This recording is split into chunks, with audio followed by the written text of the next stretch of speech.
wanted to play Lara Croft. That's a video game, I'm allowed to say. And then on this other certain show, they sort of brought me back to life, and I kind of played Lara Croft. So there, I got to. Yeah, I think for me, I've said this before, I think, but I love scenes. I'm not really, I like watching stunt scenes and action movies and all that. It's not super interesting to me as an artist or an actor to do those scenes. It's sort of like, it's fun, you get to burn some calories and you feel tough. I like stuff, I've gotten to do scenes with each of these three actors beside me that I really, at the end of the day, was like, oh my God, that was amazing. Like, that's why I did this. And when Mark was answering the question, I thought about a scene that he and I did in a bar. End of season 8. Yep. That just felt so special. Like, it taught me more about myself. And I've had similar scenes with Samantha and with Jen on different projects. But that's really, I try and find something like that where you can really get to the bottom of what someone's thinking. Ladies? God, that's such a hard question. I think going back to why you started acting and being able to be in places like Scotland and travel the world, I think a role where it takes you outside of who I am as a person. Like at my day-to-day, I'm cleaning up after kids and driving carpool, and so anything that can sort of, which I love that role, but anything that can also transport me to other places and creating, I don't know, interesting relationships that aren't in my everyday make me excited. Thank you so much. Thank you. Thank you. Sorry, could we? Oh, Mark's got it. Thank you, Mark Shepard. Thank you, Mark. What can't he do, right? Robin? Favorite horror movie? Robin, thank you. We're going to try and answer this in a special way. It's a great question. My favorite horror movie, if I were to try and define it as a horror movie, was with an actor named Jack Nicholson. It took place in an abandoned hotel. There were 3 kids who spelled murder backwards on tricycles. And it was very shiny, let's call it that. It was a book. I hope it was a book. I hope you haven't seen it yet because it'll give you nightmares, but when your parents like to see it, I hope you do. Anybody else? I refuse to watch horror movies. She's too scared. Correct. So she does horror TV shows sometimes. Correct. That way she's able to kind of see what it's like. Chip? There are so many great ones. I actually think what's really interesting is that the older ones, the ones that were around the 70s and the early 80s, now we're into so many jump scare cuts, and we're into so much like really trying to scare the hell out of you.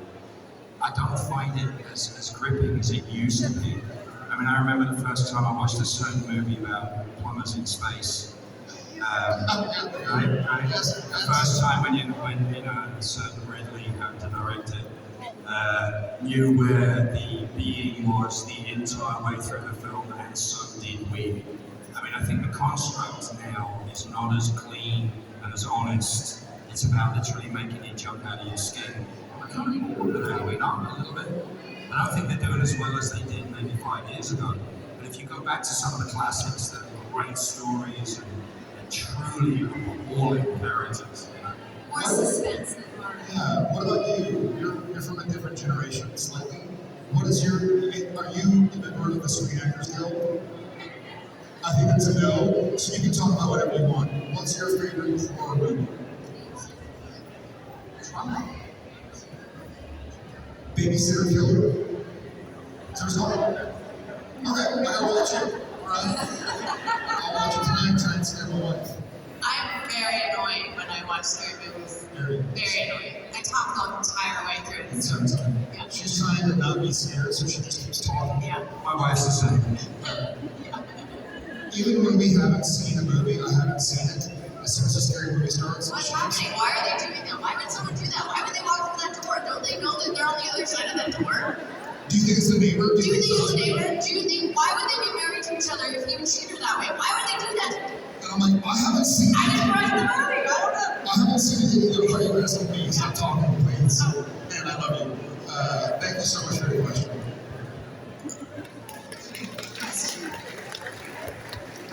Australian mum, Sam, Ted, and Karen. I am in Australia. I'm a mental health social worker, and I'm fascinated. And that's what I've been doing for 30 years, and it's exhausting. And I was wondering, as a person who hasn't been on affairs as a charity, so everyone else, but as a person who hasn't been on, it's for Jared, Jen, Sam, and Mark. For a person that needs to be on all the time and really, really, I guess, kind and nice to people, like I do. How do you do it when you were nice to me in the street the other day, and that was just a moment that really touched me. But how do you do it? How do you guys do that when you're having a hard time and you need to be down and just have your own space when everyone needs a piece of you? We have a saying in our family that Jared talks about a lot, and that is kindness is free. It's really easy to be kind, so lead with kindness. And so I feel that always lead with kindness and advocate for yourself, but it's easy to be kind. Yeah, even to that. I think of things kind of like this way, no matter what I do. I love to work out, but I love to sleep. I love to eat, but I love to be hungry. I love to be here, but I love to be by myself. Take a walk through a city every once in a while. And so what I try to do, no matter what I'm doing, let's say I'm doing a workout. We did a marathon a few years back, and that's tough. It's you're running for several hours a day. It sucks, but I love working out. And so I was like, why am I so antsy to do this? Why am I so hesitant? And so I just try to remember how much I enjoy that part of it. I feel like everything is a sacrifice. You can choose, there's positivity in everything. And sometimes you need to be negative. Sometimes you need to go home and go, my boss is an asshole, or my neighbor's a jerk, or I ate too much, or I didn't eat enough, or I'm jet lagged, or something. Then you go, like, as a for instance, being here, I feel jet lagged, very jet lagged. But I love seeing y'all's faces. I love the fact that we're in Scotland. I know it's like a beautiful day. So I try to focus on that. And that brings me back up. I love sleeping. I love napping. I didn't sleep well. I didn't get a nap. But I'm so excited to do this with y'all. And I try to focus on what I'm excited about, no matter what I'm doing. Thanks, guys. I was just going to add that all of that is primary, and whenever I'm having the hardest moment, I try to find gratitude for anything. And generally, it's the whole life I get to live. But sometimes it can be something as small as I'm in a position where I can make someone feel good, or I love this sun coming through the tree, or it can be, I call it my silver linings, and it's the smallest thing can turn your whole perspective around, because negativity can be a habit. And as long as you can just literally take one deep breath and blow it out and be like, I'm really okay. And then you can just move forward. For me, that helps. I agree wholeheartedly. That's the right way to look at it. But I come from a very odd place, and I'm sober a really long time. And so I had to learn a whole bunch of things in order to keep myself in a place where I didn't lose my mind. Through many years, coming up 34 years of sobriety, so it's a very odd place to be. I say that in Scotland, I see funny but seriously, I used to think that I spent my whole life chasing love. I used to think that I felt love by receiving love. And I wondered why it never fulfilled me completely. And I discovered very slowly and quite difficultly that I feel love by giving love. And if I choose to not, and to me the opposite of love is fear. So if I'm in my head and I'm afraid about what's going on, or I'm walking about and I'm thinking about what's wrong in my life, I'm usually living in fear. But when I see somebody, as my wife reminds me, this may be the only time that person ever gets to see you, ever, a chance encounter. It's not a chore, it is a gift that I get a chance to be a human being, and the joy I get by giving love or being kind or doing that, it's a freebie for me. It fills me up in a way that, as much as you guys show me love all the time, that doesn't fill me up as much as it does for me to be able to be kind and enjoy you and see your beautiful faces. Amen.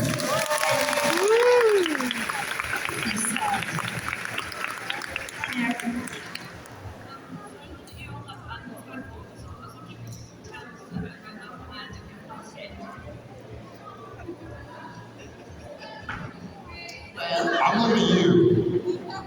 We have a lot of animals. I think I'm pretty good with them. I'm fine with where we are. My wife, however, how would you answer that question? well, we have 6 chickens, 3 dogs, 2 goats, 2 Poitou donkeys, and 3 Highland cows that we get next week. All in a small apartment in Burbank. All in our apartment. What should we get next? 5 fewer chickens, 2 fewer dogs. I'm just kidding. We also have bees, but you can't really pet or count. So I can't count the bees. We've had horses before, but I think let's get some more horses. Let's get some more horses. Y'all? We have 2 dogs, 2 very small dogs. We have some kind of tiny horned lizard that looks like a dragon with no wings. I don't know what it is. Some kind of gecko. Some kind of leaf tail gecko. I don't know. I've never seen it. It hides in the leaves all the time. And then we have 2 sugar gliders. We also don't see them. They're nocturnal. But you can take them out during the day and they're very sleepy. They're very cute. And they do like glide around the house. They're very cute. Dog. Now at the back of my garden is the Santa Monica Conservancy, so I have rattlesnakes, giant skunks, tarantulas, coyotes, bobcats. I mean, all sorts of things that I can't have small animals with. Oh yeah, massive raccoons. Raccoons with no predators. You know, we had to trap 5 skunks in 6 days. And you don't kill skunks. You have to move them. The cut you get to pick them up because they've never seen a skunk the size of this. It was like, what? Are you sure it wasn't a black and white dog? No, it was a skunk. I think because there's no predators on the back. They just live and eat everything. Oh my gosh. So I've got wildlife behind me. Yeah, we did just recently, we adopted a termite. We named him Clint. Clint eats wood. Oh, don't follow me. Come on, Scotland. I was working on that. Work a little harder. Is this thing on? Is this thing on? Thank you very much. You got it. Thank you. Hi, my name's Tia. What is your favorite part or like factor of your character's personality that you play? Curiosity. Yeah, I'm going to stick with that. Curiosity. The character that I played on the show that we all met was very curious. So it was, let me see what's going on, what else could be going on, what is that person going through. So I was able to explore a lot, much like non-actors and actresses can do. When you meet somebody, if you haven't learned something from them, then either you haven't known them long enough or you haven't been listening. You know? There's a quote that I love. Always assume that the person you're talking to knows more than you about something. Not that it's important to just learn from somebody every single time you talk to somebody, but listen. You might learn something and become a better person, a better version of yourself. So curiosity. For Mary was her ferociousness. She was just fierce. And she was not fireproof.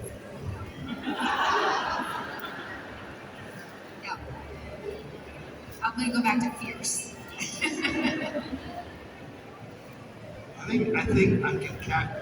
Obviously there's two types of characters that are worth playing in history.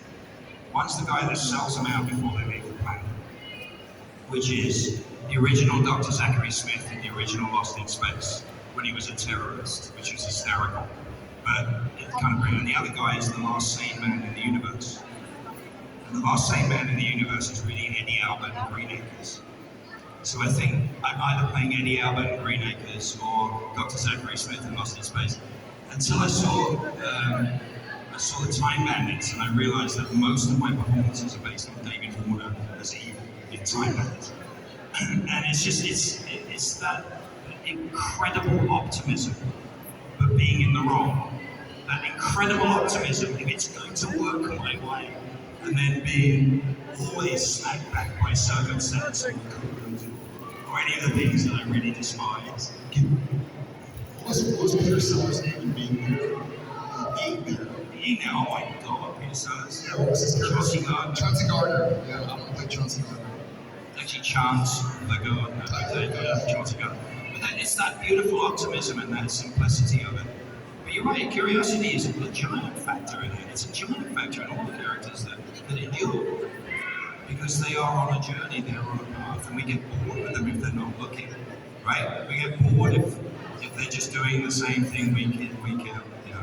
What was your favorite quality of your character? So it's eternal optimism. Love it. Yeah. For no reason whatsoever. I had Despite all that person had no the reason to be optimistic about anything at all. It never went the way he wanted. Fair.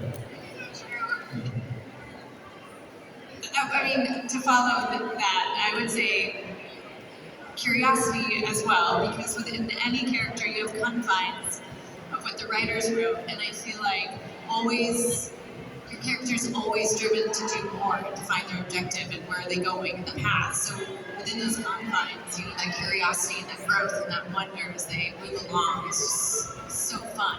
Whether, they want to rule the world and they or in either capacity, they have a sense of wonder and optimism to them that I love. Thank you. Yeah, thank you. Hi. Hi, Vivian. Has anything weird or scary happened while we were filming a certain show? I'll do you one better. Our hotel room here has a ghost. Not mine. We both checked in on Friday and felt. You think it's a him or her? I think it's a her. Oh. We walked in Yeah. and I was like, there's someone behind me. It turns like, no, there isn't. I said, yes, there's someone behind me. She wants to tell us something. And he's like, yeah, okay. Well, I think you're in good hands. Like, I'll handle this. I'm like, yeah, okay. We flew in from Texas we left Texas on Thursday, landed Heathrow on Friday, and then we flew to Edinburgh, drove in, did a long flight, and we knew it was going to be an awesome, long day, weekend. And so we finally started going to bed on Friday. We're still feeling stuff, the curtains are moving in strange ways, and I finally just say this out loud, and I just go, hey, can we talk Monday? Like, can we sleep tonight? We'll talk Monday, but I'm not going to be listening tonight. Like, we're jet lagged.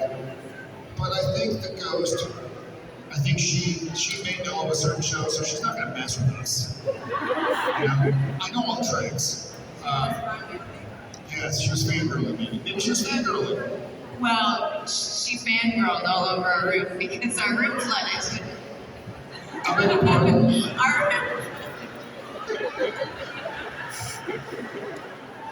Yes, our bathroom our was, bathroom flooded. our bathroom flooded. Yeah. Yeah. All good though. Here we are. We made it. We made it. Safe and sound.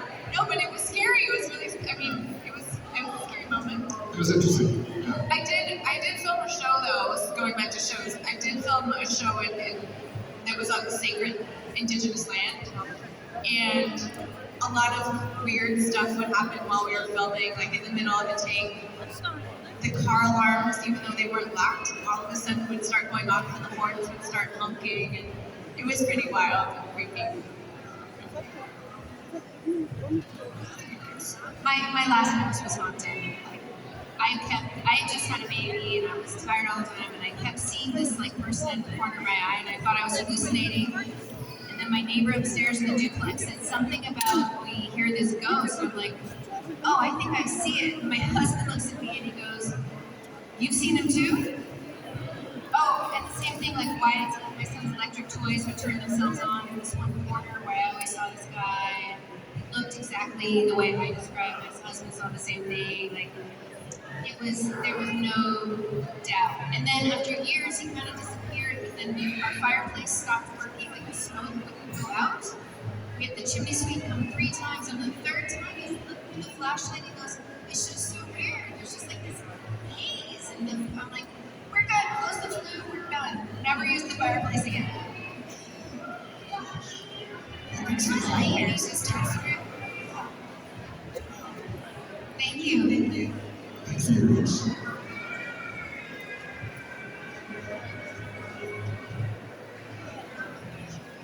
Hello. How are you doing? Good news. Good. So, my question is, so what was a blue box? Yep. So, my question is that mostly, you know, that if I continue to track the blue box thing anywhere, where would you want to go and why? I got a story about this. You talking about Comic-Con? I've got a story about this fella here. So we were at Comic-Con in San Diego, and he decided he wanted to walk the floor, which now requires 6 Warner Brothers security guards to walk in a V in front of him to make sure he doesn't get mobbed. But we're going in and out of doors and we get to it. Where he wanted to go see was the blue box. It was a blue box at the BBC American. So I took him over to the blue box, and we tried to put him in the blue box, and he was too big. Bigger on the inside. He was too I couldn't big. get inside. I was He didn't fit in the TARDIS. Yeah, they said there was a big line to take pictures next to it. And so Warren walks up and they're like, oh, y'all good? You want to go and see it? I was like, hell yeah. And so we go. I was like, I can't even get inside and take a picture. True story. This is what, 10 years ago? So no time travel for you. No time travel for me, but if I could, I would like to see the Great Pyramids of Egypt be built. I'd like to see how that happened. Anybody else? Anybody with me? Come on. All right. I'll try and fit in there. We'll go on a ride together. All right? Let's do it. How about y'all? Time travel anywhere. I'd go along with you. What about the Colosseum?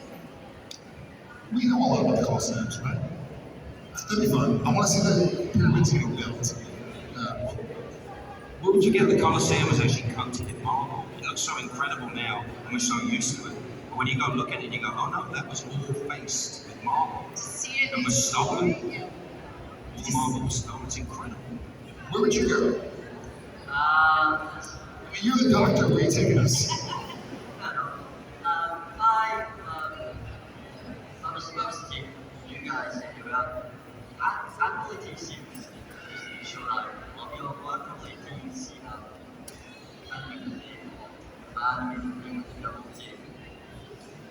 Play target. Yeah, Robert Johnson. Robert Johnson, I think you see one of those. That'd be awesome. Good call. Yeah, No. What's that? I would love to. I've helped before. I can do it again. I was there. Yeah, you were. No. It was at the Crossroads. That's the original Crossroads, David. I want to go to early 18th century Europe and just see. I don't have to live there, Mark. I just visiting. No toilets, like hot cold running water. She likes to brush her teeth with sugar. That's what she's trying to say. Thank you. Thank you so much. Great Thank question. you, Derek. We have time for one final question, guys, and they've got to get to photo ops and things like that. So go ahead. No pressure. No pressure. I've seen videos of Comic Cons that you guys have been to and gone on a little practice run on either your on-set or off-set, and I was wondering what's your guys' favorite practice that you've played or been played on you?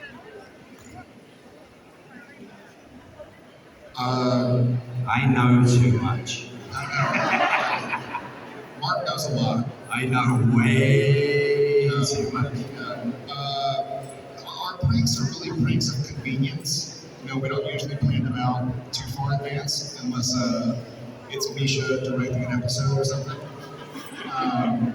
The final words you said to me that put a chill down my spine after the 15th thing First of all, Misha directs an episode. They shredded the script 3 times. Jensen pied him with a cream pie, perfectly beautiful gentleman's pie job, straight in the face, filmed it, it was fantastic. He pied him so hard I think he broke his nose. It took 45 minutes to clean up the set for the amount of shaving cream. I mean, There was you killed the boy. there was shaving cream on the ceiling. And then the worst thing I ever heard in my life was he came up to me and goes, "Hey, Misha," or what? He goes, "How much do you think Misha's car's worth?" Oh my God. I remember that. Yeah, we were thinking, yeah. So there were a lot of ideas we had that we did not do. Because we were like, so when you shoot TV shows, you can call companies and they have cars. You can have a car accident, there's no engine in them. And so he had his car at the time. And I was like, if you look into it, maybe we can find a similar enough car that we can paint his car color. And when he comes out, we can have like a wrecking ball drop on it. Not his actual car, but it's paid to have his car towed and moved, have the new fake Misha's car towed, and then a wrecking ball. It was not going to be worth it money-wise, but it would have been damn funny, and hopefully we get a chance to do it again, and maybe we will this time. Thank you so much. Thank you all so much. Let's hear for beautiful Zoom. Beautiful Zoom.